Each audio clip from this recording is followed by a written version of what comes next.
Hey folks, this is Vint with Dad's Gaming Addiction, and today we're going to quickly check out Against the Storm. This is a game that you can find on Steam for about 30 bucks. So this is a game that I've been playing for quite a while. I have about 19, 20 hours on record.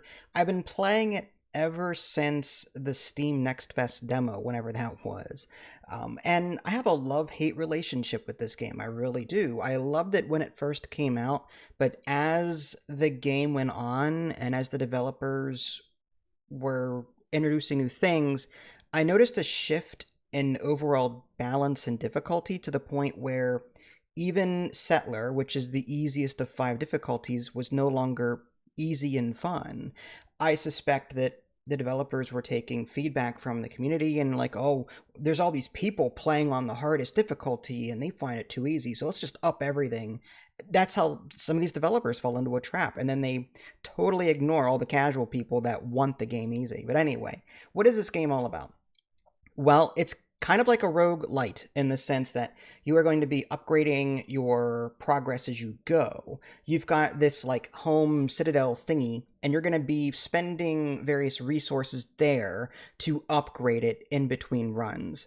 And there's this general sense of progression, and I love games like that, and I want to get to the top of this tree because it's massive and I want to unlock everything, but getting there is just a slog.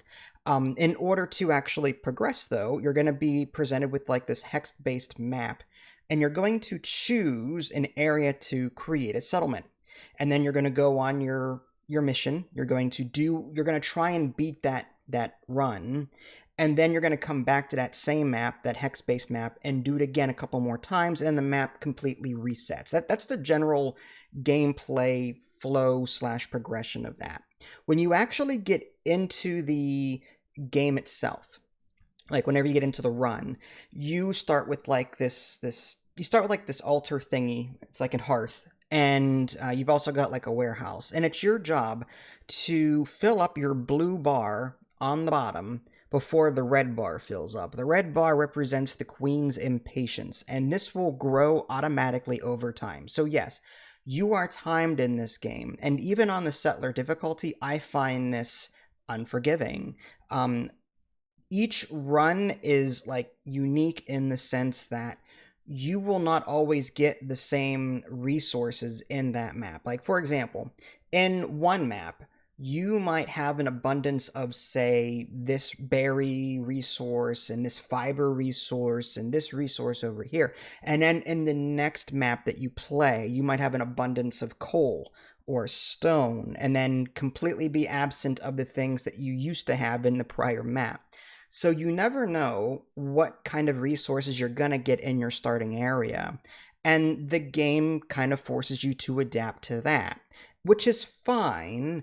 But then again, there was an instance where, you're trying to meet certain goals, and sometimes those goals require brick, a building that needs brick to be built. But you can't build bricks because you don't have any stone, because the game didn't provide you with any stone for this map. So there's a bit of RNG as to what you're going to get.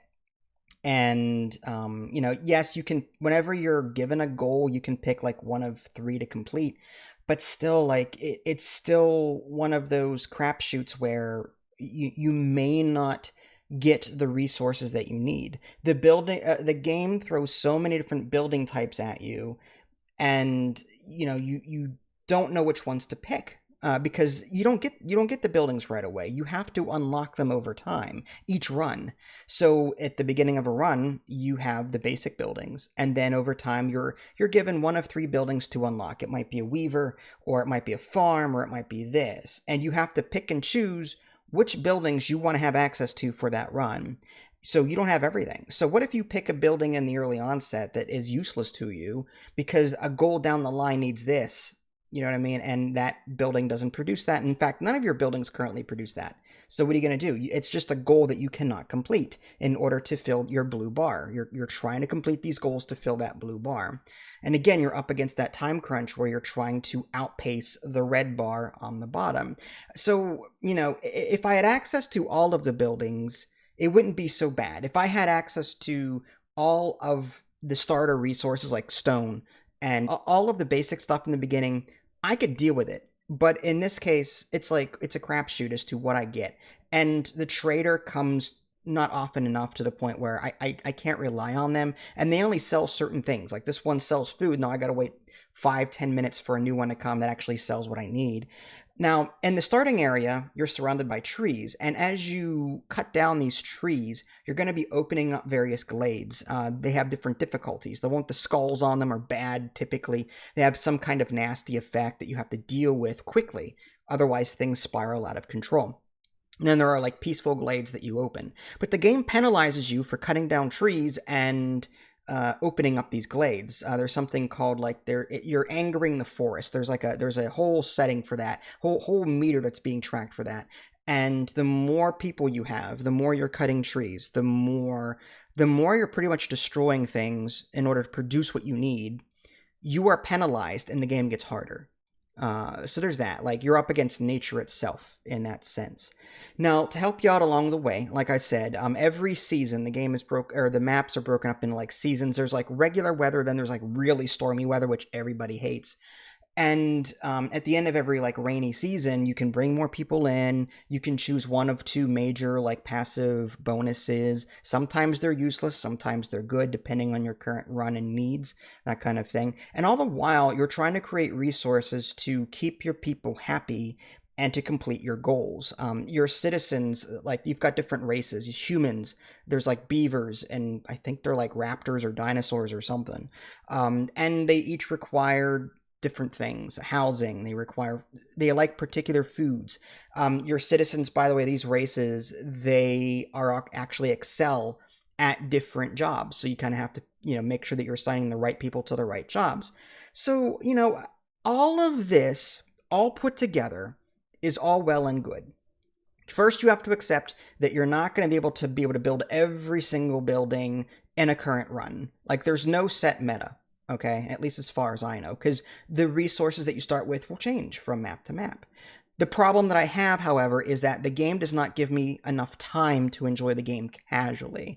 I want a setting in the I want to be able to customize my game, even on Settler, which is the easiest of 5 difficulties. I want to be able to say, I want that Queen's Impatience, that red bar, to fill up 25% of the way, at a time, 50%, 75, 100%.